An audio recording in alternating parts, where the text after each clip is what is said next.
Hello, I hope this works. My computer's acting up this morning. I don't know what's going on. Thanks, 2020. This is video 47, and let's have a little talk about loops. That's what we've been looking at. We've looked at loops in example programs. If you've kept up with the labs, you've already written some loops yourself. What do they all have in common? Well, for one thing, they all start with the word while. They all have a condition, and a rather important feature is there was no way, if you go back and re-examine those loops, what a mess. If you go back and re-examine those loops, there was no way the programmer knew in advance how many times that loop was going to have to go. For example, if it's reading a list of numbers that are greater than 0, it doesn't know how many the users are going to type in. They might type in one number that's greater than 0. They might type in 60 numbers that are greater than 0. So there wasn't any way for the programmer to know exactly how many times the loop was going to need to execute, also known as iterate. That's called iterating, going through a loop. Which brings us to today. Sometimes the programmer does know in advance how many times, and we're not going to bug the user with it. We're going to take charge of the loop ourselves.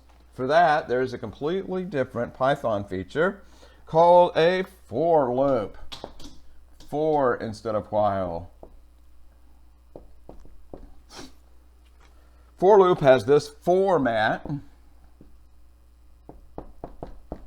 Test the word for. Big surprise there. And in pointy brackets here, an index,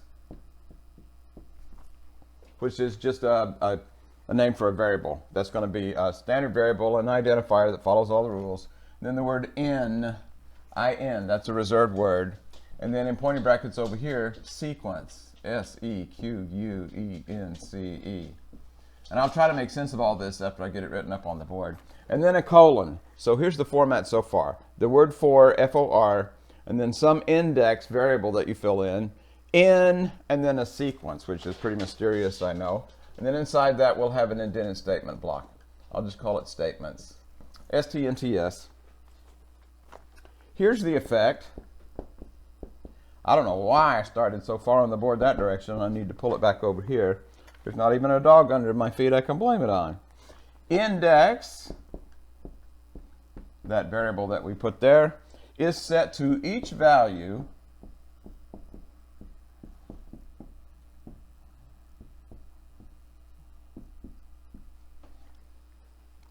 in the sequence. Let me catch up. Index is set. What was that? I'll just have to move over is. There. Index is set to each value in sequence, in order. First one first, second one second, and so forth. That means in order. Comma. And statements, STNTS, are executed, EXECUTED. It goes without saying that it's executed by the CPU, but I said it anyway. I'm not going to write it down. And statements are executed once for each index value.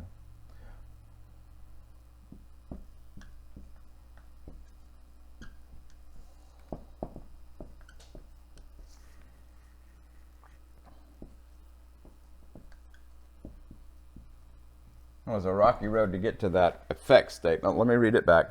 Index is set to each value in sequence, in order. And statements, the indented statement blocks, are executed once for each index value. That's kind of like a while loop, except it's a while loop on autopilot. Rather than asking the user type another number, type another number, type another number, somehow or another, whoever wrote the program knew in advance what numbers or whatever values we were going to need to loop through, and they went ahead and set that up. But before we go any further, I need to give a definition here, an aside. Actually, this probably ought to have its own video. This is a very important aside, so don't poo-poo my aside here. A list, L-I-S-T, is a sequence of values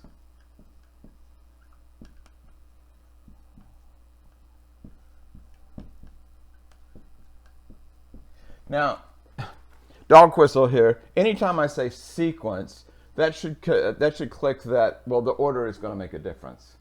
A sequence that goes ABC is different from the sequence that goes BAC, for example.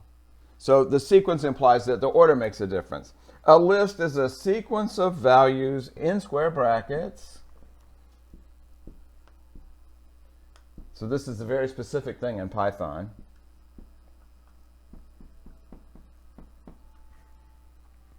Separated by commas.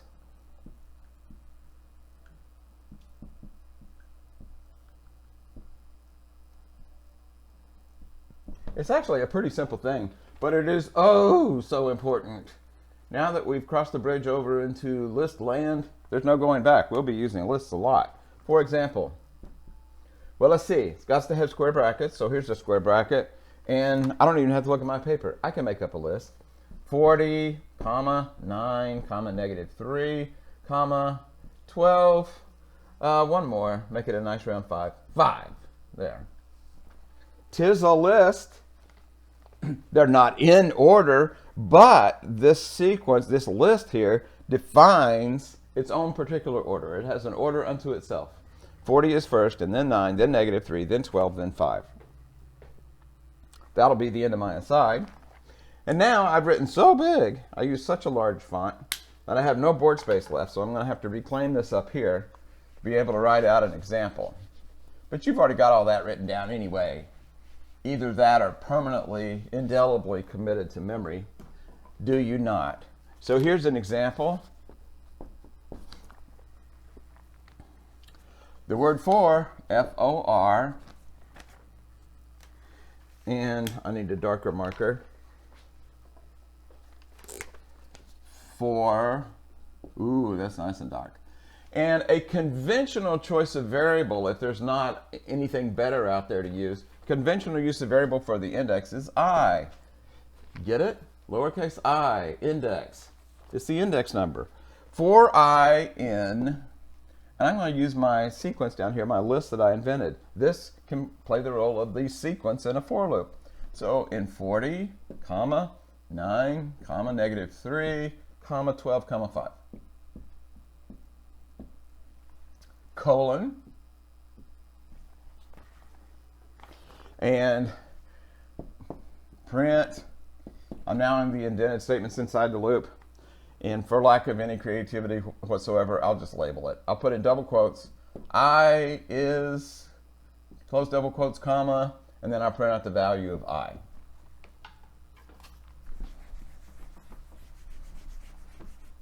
Aside from this being new and we haven't seen it before, a for loop, there's not really anything complicated or particularly interesting here. Brace yourselves for the most boring trace ever, but here it comes. Trace. Over here, the only variable to keep up with is I. But look how this is on autopilot. Pardon me. We're not asking the user for anything. We don't have to worry about an infinite loop. It's going to go through those and run out. And over here, here's the output. Here we get to the for loop. For I in 40. So the first thing it does is set up a brand new variable called I and put 40 in that. There it is. Then, once for each value of I, it goes through the for loop. It's going to print out I is 40. Automatically, it goes up and sets I to the next number in the sequence. In this case, 9. And then it will go through the loop again and print out I is 9. Rapidly, we see a pattern developing, so I'm going to pick up the pace a little bit. Then it goes to minus 3, I is negative 3. Goes back around again, I is now 12, I is 12. One more time.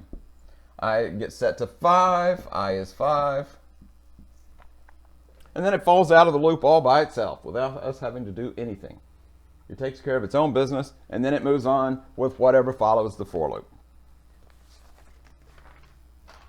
Okay? I used up all the board again, so I'm going to erase again. So I can put another example up here.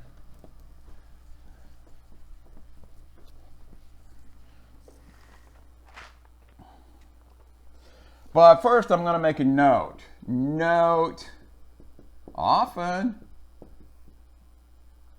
we want to loop through a counting sequence, which goes 0, 1, 2, 3, 4, 5, and so on. Often we want to loop, don't we? I often want to loop. Often we want to loop through a counting sequence.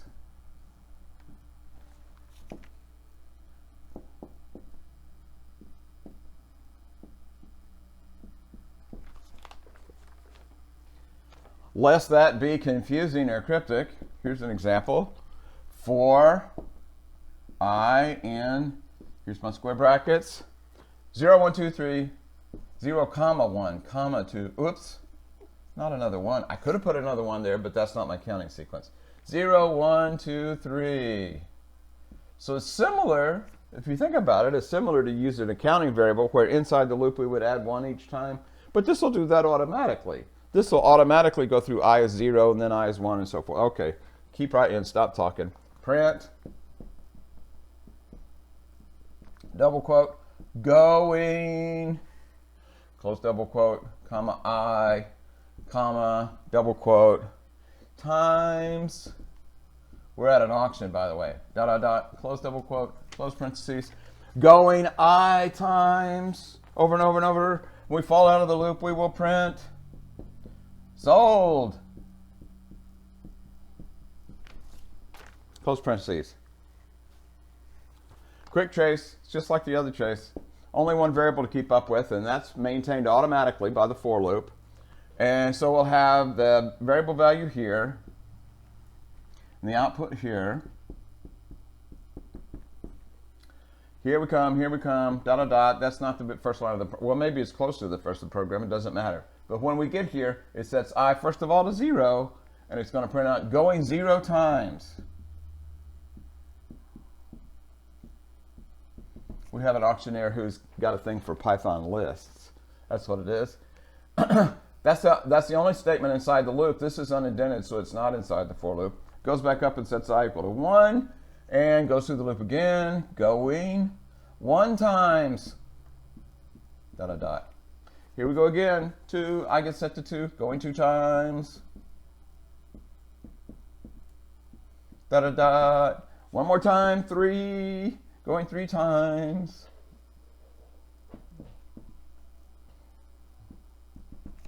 And now we have exhausted the list, and yes, that's the word that's used. You get exhausted in computer science occasionally. We exhaust this list. The for loop has gone through the whole thing, exhausting it, and then we fall out of the loop and it prints sold.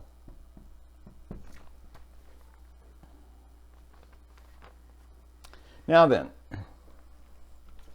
why would I want to make that a special case where we're going through a counting list? Because there's a shortcut for that. We don't even have to type all that much. This loop, here's another example of the same example. This loop is exactly the same as this one. Well, let me just write. This loop is exactly the same. For I, so far it is the same, isn't it? In, but then instead of these square brackets, we can actually use a library function, a library miniature program, to generate a list for us automatically. Remember, the library is doing stuff that, that we don't want to have to do ourselves. I'm too tired to type in 0, 1, 2, 3, so I can just type this in. Range 4, and then colon. Dot, dot, dot. Everything else the same. Going I times sold. This is going to go for I in, and then range 4. That is kind of cryptic looking. After you get used to it, it is a handy shortcut. Imagine if this was a really long-winded auctioneer and didn't really want to sell it at such a low price. So it was going to go 0, 1, 2, 3, 4, 5, 6, 7, 8, 9, 25. Imagine that. Well, we wouldn't have to type in 0 through 25. We could actually do in range 26. Why? Because range 4 automatically, I'll say auto generates a list of the first, in this case, first four whole numbers. Colon. What are the first four whole numbers? Well, 0 is a whole number. It's not a whole lot, but it's still a whole number. 0, there's the first one, and then I need 3 more if it's a list of 4. 0, 1, 2, 3. This is a library routine, a fast and nasty way to generate that. And if I had, I wanted to go up to 25, if I said range 26, then it would go 0, 1, 2, 3, yada, yada, yada, yada, 24, 25, and be done. So that's all really you got to remember to be able to use range, that it starts at 0, and because it starts at 0, then it stops 1 less than whatever you put in parentheses. Okay? Got that? But wait, there's more. This is actually very flexible. How flexible is it? Well, I'm going to have to erase the multicolor board to be able to show you how flexible it is.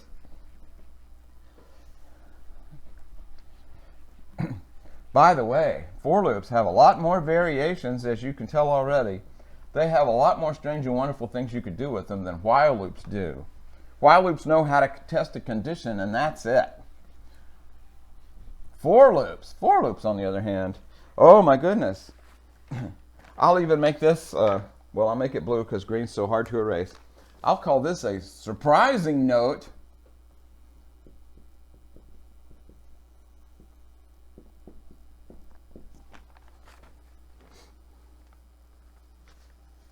The sequence in a for loop, and I'm referring back to my abstract format token, the pointing bracket sequence in a for loop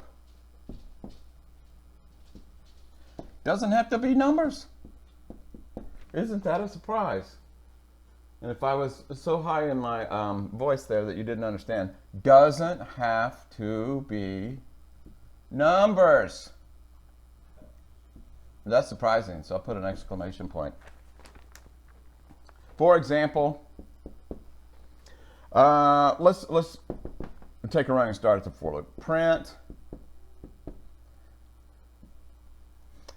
double quote, I love fall period because C-A-U-S-E, I'm making this up as I go along, because of all the, now close the quotes, close parentheses, I love fall because of all the, and here's my for loop. For, now this one here, the index, since this is not just a generic number, I'm going to give it a more meaningful name. For color, C-O-L-O-R, which I can do. I can use any valid identifier here for that variable. And we all know the rules of identifiers now. For color in double quotes, whoops, square brackets, then double quotes. I'm going to put strings in here. I'm not going to loop through numbers. I'm going to loop through a sequence, a list of strings. How about of all the red, close double quote, comma. Now this is separate strings. I'll still have to open and close the quotes. This is going to be a list inside square brackets of separate strings that I'm using for the sequence that controls the for loop.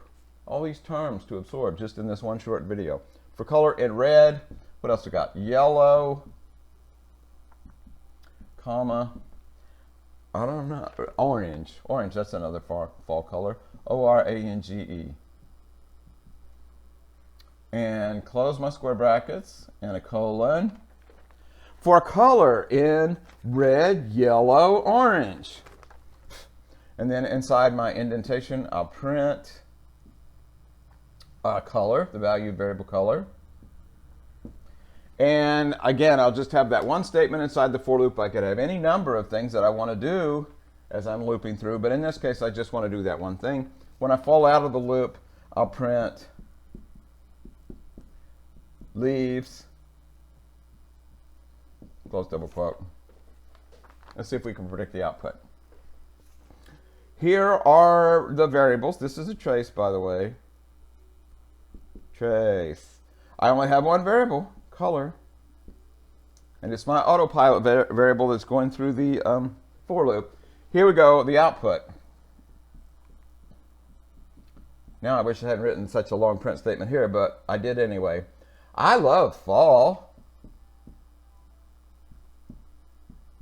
because of all the. And that's it. Prints that out without the quotes. Now here we go for color. That's our index variable. And the first value for color as we go through the for loop is red. I print that out. Red. Let's go on the next line down because it's a separate print statement. That's the bottom of the for loop. It goes back around and now it sets color to yellow. Yellow. And one more time, it goes back around and sets color to orange. And prints out orange because that's the value of index variable color. Oh, now it's exhausted, the list. This is a list. It's still a list because it's still inside square brackets and it's all these values separated by commas. We can't possibly cover all the possibilities. These didn't all have to be strings. I could have mixed and matched strings and numbers if I'd wanted to. It wouldn't have made any sense in this example. I'm just telling you there's all kind of flexibility with the for loop that we're not going to be able to get to in this one video. How about I go ahead and finish the trace and shut up? Okay. I've gone through the loop. I've exhausted the loop, so still got to print out leaves. L-E-A-V-E-S. I love fall because of all the red, yellow, orange leaves. And I can make this go even further. I can say brown, green, whatever other fall colors you like. And that would be it. And that's it. That's a taste of all the strange and wonderful things you could do with for loops. That is not an exhaustive list. The sequence goes on and on. I don't think it's an infinite loop, but it's certainly a much larger finite set than we've looked at here today. I'll see you online.